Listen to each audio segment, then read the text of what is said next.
আমরা আশা করছি যে আগামী 12 ফেব্রুয়ারি যে নির্বাচন, অত্যন্ত গুরুত্বপূর্ণ এই নির্বাচন, যে নির্বাচনে ত্রয়োদশ জাতীয় সংসদের প্রার্থীরা অংশগ্রহণ করবেন। একই সাথে এই নির্বাচনে আমরা গণভোটের মাধ্যমে দীর্ঘ সময় নিয়ে যে সংস্কার প্রস্তাবটা পাশ হয়েছে সেটার আইনি ভিত্তি হবে, সেটা বিজয়ী হবে হা ভোটের মাধ্যমে ইনশাআল্লাহ। আমরা দেশবাসীকে এবং প্রবাসে যারা আছেন আমাদের ভাই এবং বোনেরা সবাইকে আহ্বান জানাচ্ছি, আগামী নির্বাচনে অংশগ্রহণের মাধ্যমে আমরা একটি সুন্দর, নিরাপদ এবং মানবিক বাংলাদেশ গড়ার দিকে আমরা এগিয়ে যাই।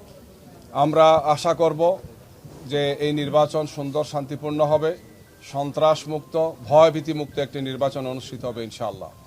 যদিও বিভিন্ন জায়গাতে সন্ত্রাসীরা আমাদের উপর হামলা করছে, আমাদের নেতাকর্মীদের উপর হামলা করছে, নাজেহাল করছে। গতকালকেও ঢাকা 15-তে এই ধরনের একটি ঘটনা ঘটেছে, আপনারা জানেন।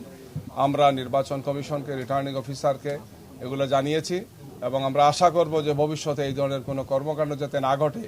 এক্ষেত্রে আইন শৃঙ্খলা বাহিনীর সাথে যারা আছেন, নির্বাচন অফিসার যারা আছেন, মাঠে যারা দায়িত্ব পালন করছেন, তারা এই সমস্ত বিষয়ে যথেষ্ট দৃষ্টি দেবেন, যথাযথ পদক্ষেপ গ্রহণ করবেন।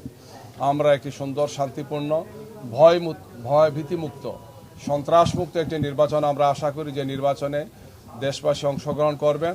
যেহেতু 14, 18 এবং 24 নির্বাচনে এই জাতীয় অংশগ্রহণ করতে পারেনি, এই জন্য আগামী নির্বাচনটি যাতে সুন্দর এবং সুষ্ঠু হয়, এক্ষেত্রে নির্বাচন কমিশনকে লেভেল প্লেইং ফিল্ড নিশ্চিত করা, চিহ্নিত সন্ত্রাসীদেরকে গ্রেফতার করা, অবৈধ অস্ত্র উদ্ধার করা সহ যারা নির্বাচনে অংশগ্রহণ করেছেন তাদের নিরাপত্তা নিশ্চিত করা, বিশেষ করে বাংলাদেশ জামাত ইসলামীর আমিরে জামাত সহ আমাদের শীর্ষ নেতৃবৃন্দ সহ দেশবাসী সবাইকেই যথাযথ নিরাপত্তা দেওয়ার জন্য আমরা নির্বাচন কমিশন এবং অন্তর্বর্তীকালীন সরকারের সাথে সম্পৃক্ত যারা আছেন তাদেরকে আমরা আহ্বান জানাচ্ছি।